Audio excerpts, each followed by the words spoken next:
Picture a shiny brand new $50,000 SUV sitting in your driveway. Paint perfect, interior spotless, that new car smell still hitting like victory. Now imagine I snap my fingers and the car instantly rusts, the paint fades, and a $10,000 stack of cash on the front seat bursts into flames. That is not comedy. That is depreciation. Society tells you a new car is a symbol of success. Math tells you it is a wealth incinerator. And the reason most people never notice the damage is because they are trained to look at one number only: the monthly payment. In the next few minutes, I am going to break down why a brand new car is one of the biggest obstacles to building wealth for the middle class, how depreciation silently steals your net worth, how financing hides the true cost, and why the opportunity cost can quietly add up to hundreds of thousands, even over $1 million. Safety needs, income stability, interest rates, family situation, all of that matters. The point is to see the math clearly before you sign anything. A lot of middle-class money problems can be summarized in one sentence: I can afford the payment. That is the trap. A wealthy mindset asks a different question: what does this do to my net worth? Because a car is not an asset. It does not produce income. It does not compound. In normal situations, it does not appreciate. A car is a liability that depreciates faster than almost anything else you own. And the new car smell is the most expensive perfume in the world. Now let's start with the core problem: the depreciation cliff. The moment you buy a brand new car, you take a hit that feels almost illegal when you say it out loud. A new car often loses around 10% to 20% of its value the moment it is titled and driven off the lot. Not after a year. Immediately. You sign the paper, you take the keys, you drive 10 feet, and the resale market says, "Congratulations, that is used now." If you paid $50,000 and it drops 10% instantly, that is a $5,000 loss. For the privilege of being the first owner, ask yourself this: if a stock dropped 10% the moment you bought it, would you call it a smart move or would you call it a scam? With cars, we call it normal. Now it gets worse. By year 5, most cars have lost a huge chunk of their value. A common ballpark is around 60% depreciation over 5 years, depending on the brand, mileage, and the used car market. That means a $50,000 car can be worth something like $20,000 after 5 years. And notice what you just did. You converted $30,000 of your wealth into time passing. No compounding, no interest, no upside, just a smaller number. Imagine buying a stock that you knew would drop 60% in 5 years. You would run, but when a car company does it, we call it a great deal because they throw in heated seats and a low APR. This is why new cars quietly destroy wealth. The theft is invisible. You do not feel it like a fee. It just evaporates into resale value. And if you are thinking, "It is fine, I keep cars forever," that can be a valid approach. But it still does not make buying new efficient. The question is not whether the car lasts. The question is what you paid for that first chunk of depreciation that someone else could have eaten instead. Now we have to talk about the tool that makes this easier to ignore: financing and the monthly payment illusion. Dealers are trained to avoid one conversation: the price. And they are trained to push one conversation: the payment. Because payment talk keeps you from calculating total cost. You walk in thinking, "I want a reliable car." They ask, "What monthly payment are you comfortable with?" And the moment you answer that question, you gave away your leverage.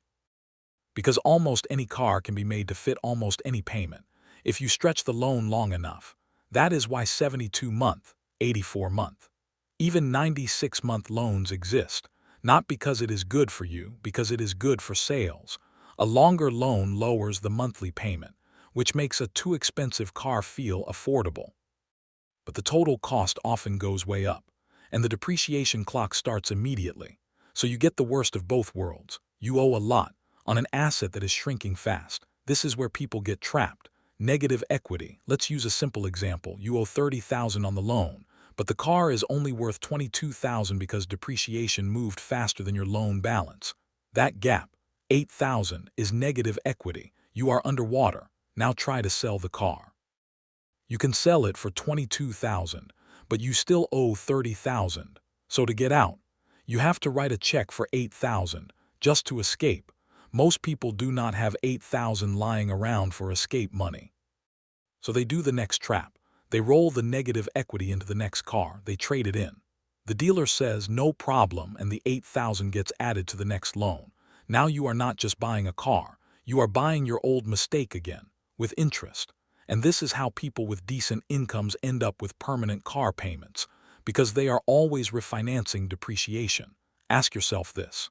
Have you ever met someone who is always driving something new? But somehow they are always broke? That is not bad luck. That is the treadmill. Now we get to the part most people never calculate. The opportunity cost. The money you could have built if you were not feeding it into metal and rubber. A car payment feels like normal life. But a car payment is a forced monthly transfer out of your wealth-building machine. And if that payment lasts for decades, because you keep upgrading, then the real cost is not the car. The real cost is what that money could have become. Let's do an example that sounds insane at first. Then you realize it is just compounding. Person A, new car Nick. Nick buys a new $40,000 car every 5 years.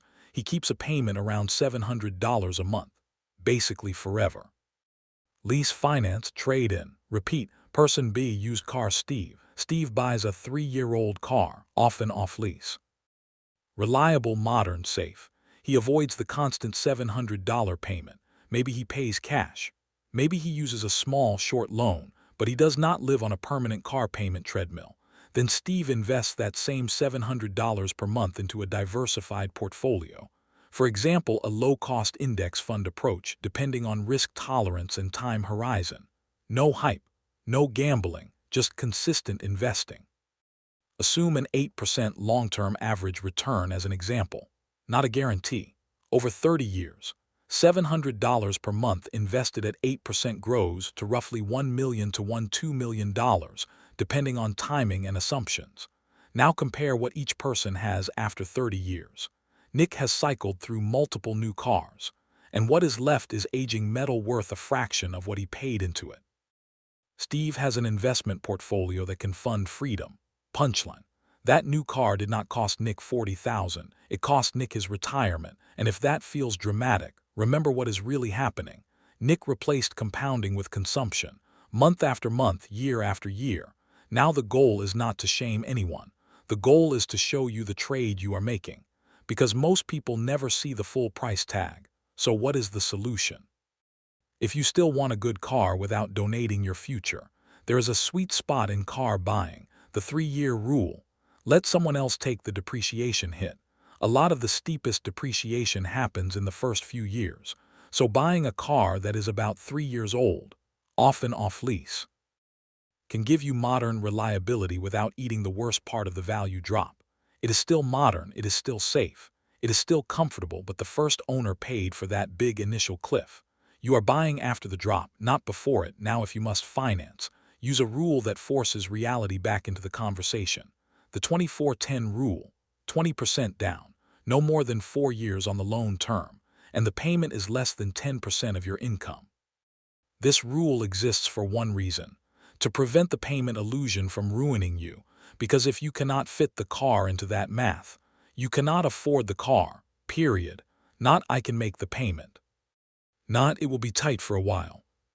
If the math does not work, the car is too much car. And one more honest point. It is okay to want a nice car. Just be honest about what you are buying. A new car is not transportation. Transportation can be solved for far less.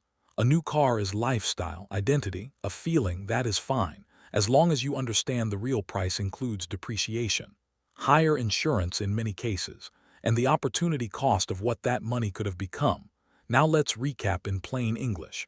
Depreciation is invisible theft. You do not feel it day to day, but it is crushing your net worth in the background. Monthly payments mask the total cost. Dealers sell you the payment because it hides the real number, and the opportunity cost is massive. Not because you bought a car once, but because repeating the new car cycle for decades can cost you hundreds of thousands, even over $1 million in lost compounding. Final thought. Rich people do not stay rich by buying liabilities, they buy assets. Drive a boring car so you can live an exciting life. So next time you shop for a vehicle, do one thing that instantly makes you smarter than most buyers. Stop looking at the monthly payment. look at the total cost and the depreciation you are volunteering to eat. If you want more videos like this, subscribe and comment below with 2 numbers.